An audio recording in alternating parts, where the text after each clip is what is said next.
What the hell even is that? Daddy, chill.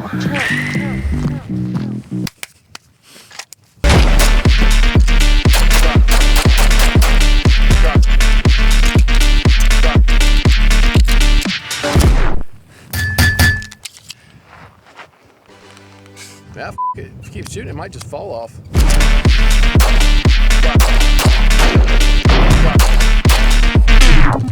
She refuses to die.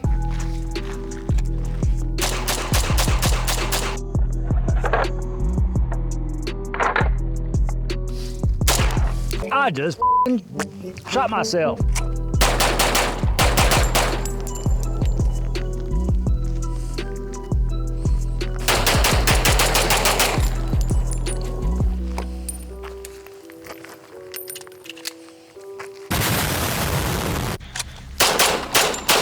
Amongst all of God's most cursed creations, I don't think I've ever seen something as horrid as the 1911 we're going over today. It truly is an abomination, yet a piece of art. Disgusting, but holding aesthetics. It's a contradiction in every sense, and I was truly fascinated to bring it onto the channel and show it off to you today on Administrative Results.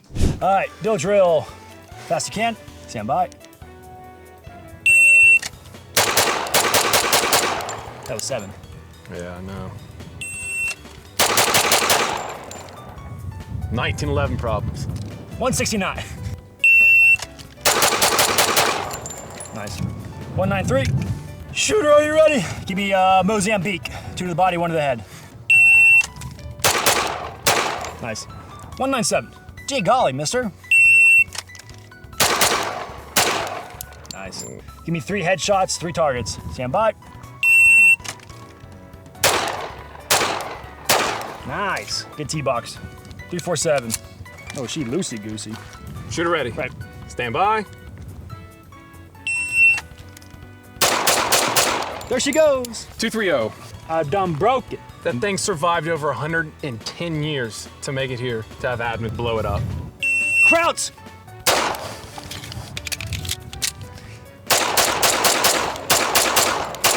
Oh my gosh, dude. It's not a staccato. It's not a... Well, it's definitely not a staccato.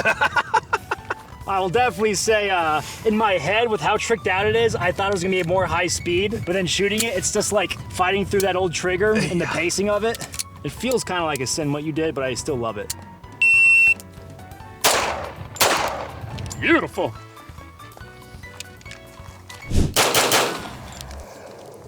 A YouTuber by the name of M110Sass Actual, yes, he is back yet again. I know. He has cooked up in his madhouse of science labs a World War I era 1911 retrofitted with the red dot. It had a rail on the bottom for a surefire. There goes my hero. Watch him as he goes.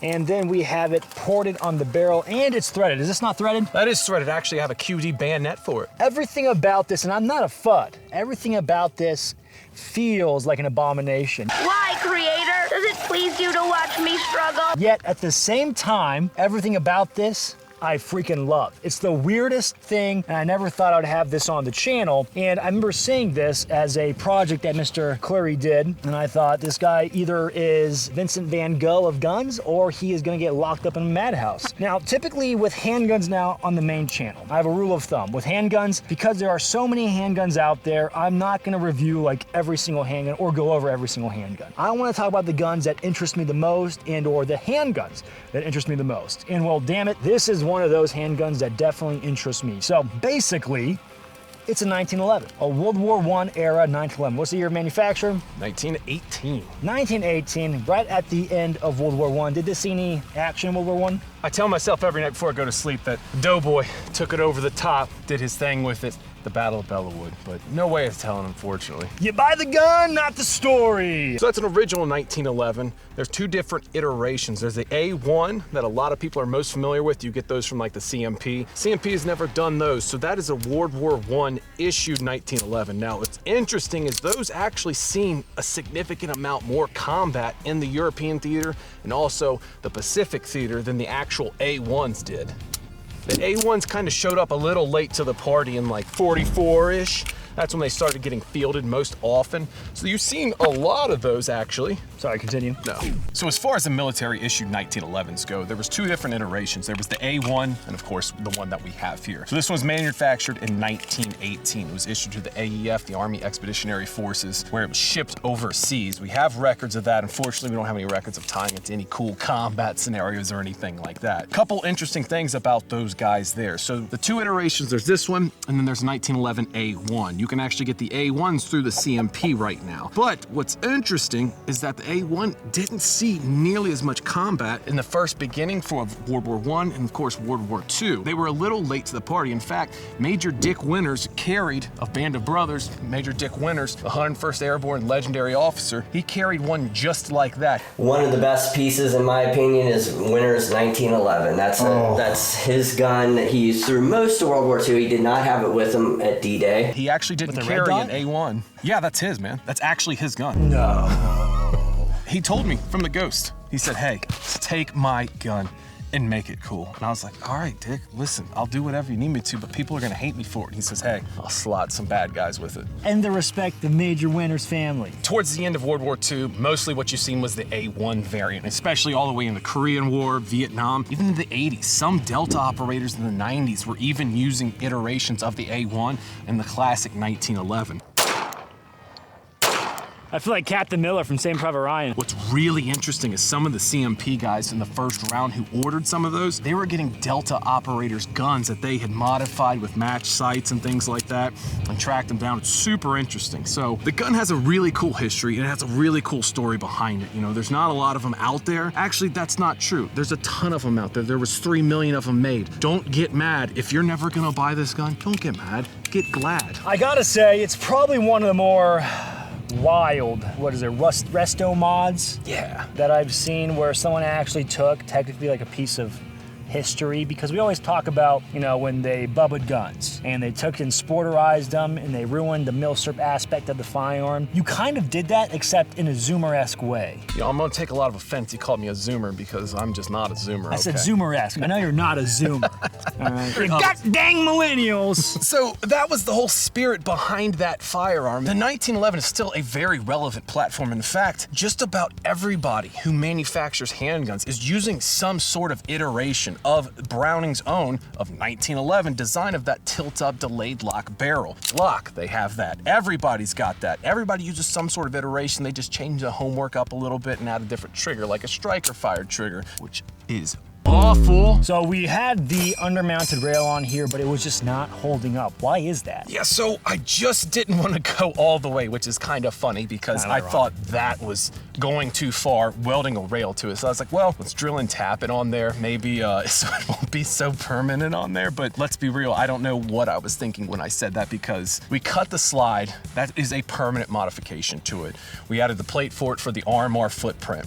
Then, up at the front, we drilled it and we ported the actual barrel for it. Now, the barrel we put in, that is an Ed Brown custom 45 barrel. It's been hand fitted to the weapon itself. So to add to the overall meme value of it, we have a ported barrel, but the barrel itself is threaded. So if you've got a ported barrel, yeah, you're not gonna suppress that too well. But in the spirit of the fighting 1911, we went ahead and put a quick detached stabby boy on there. Just a little tiny bayonet. So you're not gonna do too much work with it, but I like to write my name with the blood of my enemies in there. It's just like an old pen quill. RMR's coming a little loose, so it seems like this gun is trying to beat itself apart in a revolt against Cody's weird amalgamation of a firearm. So it's like everything it's doing is rebelling against you and your design. This is not what we want. Israelites rebelling against God and the Bible is what it feels like by making the golden calf. You are not worthy to receive these 10 commandments. This is what it feels like.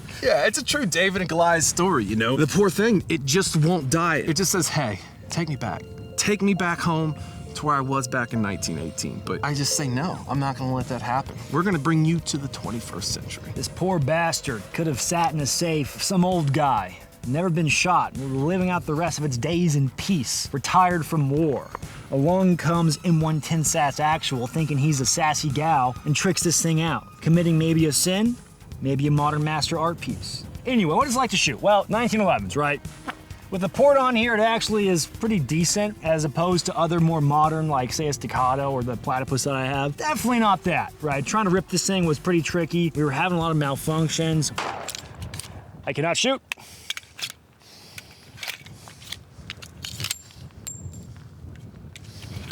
Did I just clear out a malfunction with the mag? What the heck? I think so.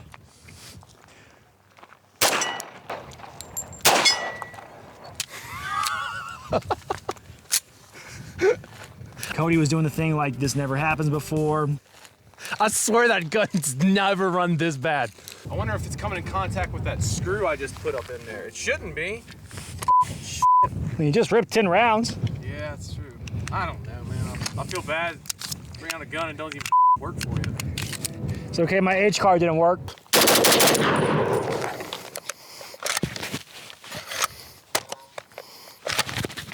It's just like the rule of how life goes, where it's like, yeah, I got this cool gun, and this doesn't work for your friends. So I'll give them that, you know, no harm, no foul. This is how it goes sometimes. All stovepipes, of course. Classic 1911 Classic malfunction. 1911, dude. I mean, well, the nice thing about this is that this thing has won 2 world wars, and now that you have it so updated, it's gonna go on to win a 3rd. Actually, they canceled World War III when that came out. They said, hey, we can't handle any more of that. I am nominating M110 SAS Actual for a Nobel Peace Prize. I wasn't looking to bankrupt the military-industrial complex here, and of course, you know, solve world hunger, cure, and maintain world peace here, but I think it's a good byproduct of the work that we've done here. You're a goddamn hero, son.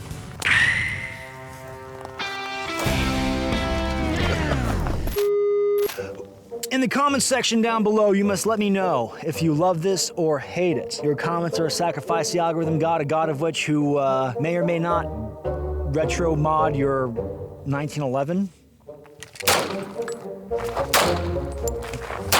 You'll get a lot of hate on it, bro. It'll be a good one though, just because people hate it, bro. They hate it, but it's interesting because it's 110% down the middle. It's like, you're a piece of shit, blah blah blah, and then it's like, bro, I love it. I am kind of upset though that it did have all those malfunctions, because when I did my video on it, it pisses me off because legitimately it ran so flawlessly, and then I get it out here and everything starts to fall apart. So we've lost our weapon-mounted light, the RMR HD has come loose, we're getting tons of stovepipes. It's really frustrating because the gun has been so flawless. Like, I've carried that gun, I've concealed carried that appendix carry, I put it in a shoulder holster sometimes when I'm really feeling extra boomer and extra fuddy that day, but it's just, it's such a neat piece. People ask all the time, why didn't you just take a modern gun? Why didn't you just get a Kimber? Why did you get a Springfield? I was like, well, I didn't want a Springfield. I didn't want a Kimber. I didn't want a modern copy of that gun. I wanted the true 1911 because there's so much character in those guns, and that gun is so perfectly patinaed. What's awesome about it is all the wear on it is 100% natural. It's just good, old-fashioned, honest wear. And that's what's best about that. And I really like genuine wear on a gun in a good, genuine patina. And it's really difficult to find that sometimes. And you certainly can't ever recreate that. It doesn't matter how good you are with, you know, your piece of sandpaper or whatever. You just can't recreate that. It means a lot. It means a whole lot that that gun has made it this far. Just, you know, so you might call it destroyed. I'm gonna call it modernized. Bring it in the 21st century. So we don't do iron sights anymore. Why don't you have a red dot on your gun? Why don't you have a red dot on everything? You need some sort of optic on all of your guns. It's just the way of the future. It's the way of now. Putting an optic on your pistol doesn't make you an inherently better shooter. No, but it is gonna help you excel, and it's gonna help you reach new peaks that you have never made before in your shooting journey to becoming a novice like me to, you know, Jerry Muselik here. Sorry if I butchered your name, Jerry. Is this a bad time to tell you that I'm with the Boomer Police and you're under arrest? Well, gentlemen, this is a quick little dirty look. I want to make a really fun video on it, just something nice and easy, and just check out this thing because, damn it, man, was I not fascinated by it, and I figured you guys would get a kick out of this thing too. I got nothing else for you. M110 SAS Actual on YouTube. Catch you guys later.